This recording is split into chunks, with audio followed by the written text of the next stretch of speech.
इंदौर की शिप्रा पुलिस ने 1.5 महीने बाद 4 साल के मासूम बच्चे की हत्या का खुलासा किया है। पुलिस के मुताबिक हत्या करने वाले बच्चे का परनाना ही है, जिसने देर रात चादर का तकिया बनाकर बच्चे का मुंह दबा दिया। दरअसल बच्चे की मां नीतू चौधरी अपने पति से विवाद के बाद काफी समय से मायके में रह रही थी और उसका बच्चा दूसरी शादी में रोड़ा बन रहा था, जिसके बाद बच्चे के परनाना ने उसे मौत के घाट उतार दिया। पिछले महीने 8 अप्रैल को हम लोगों को इन्फॉर्मेशन आई थी कि श्रेयांश, जो कि एक 4.5 साल का बच्चा था, उसकी मृत्यु हो गई थी। मृत्यु का कारण जो पीएम रिपोर्ट में आया था वो स्मॉदरिंग था। दो उस समय डॉक्टर्स ने क्लैरिफाई नहीं किया था कि वो एक्सीडेंटल स्मॉदरिंग थी या होमिसाइडल थी।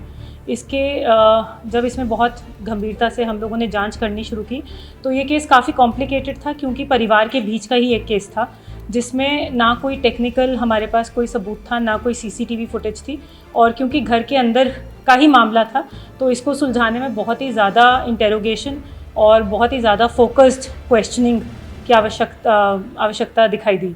लगातार 1 महीने तक पुलिस इसमें लगी रही और लगातार उनसे क्वेश्चनिंग करती रही। तो ये मामला सामने आया कि इसमें जो मदर थी नीतू श्रेयांश की, वो 2 साल से मायके में रह रही थी क्योंकि उसका पति के साथ बन नहीं रही थी। इसको देखकर उसके जो माता पिता थे, चाचा थे, जो उसके घर में रहते थे, वो काफ़ी परेशान थे और कहीं ना कहीं उनको ये भी महसूस होने लग पड़ा था कि श्रेयांश और उसकी माँ जो है वो एक बोझ है परिवार पे। इसके मध्य उन लोगों ने श्रेयांश और उसकी माँ से गलत व्यवहार करना भी शुरू कर दिया था, बातचीत करनी बंद कर दी थी। ये देखकर उसके जो परनाना थे श्रेयांश के, वो काफ़ी दुखी होते थे और उनको ये लगा कि ये जो श्रेयांश है यही सभी प्रॉब्लम की जड़ है। अगर श्रेयांश नहीं रहेगा तो माता की कहीं नीतू की, जो क्योंकि 24 साल की लड़की थी, नीतू का कहीं विवाह भी और हो पाएगा और श्रेयांश अगर रहता है तो वो ज़मीन में आगे जाके हिस्सा भी मांगेगा।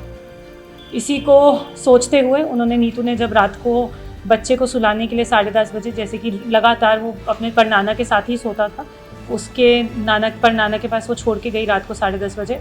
1.5 घंटे बाद जब वो उठे और बच्चा रोया थोड़ा वॉशरूम जाने के लिए, तो उनके बाद उनको लगा कि इसको अब ख़त्म करना ही उचित है और यही सही रास्ता है, जड़ से पूरी समस्या जो है वो ख़त्म हो जाएगी।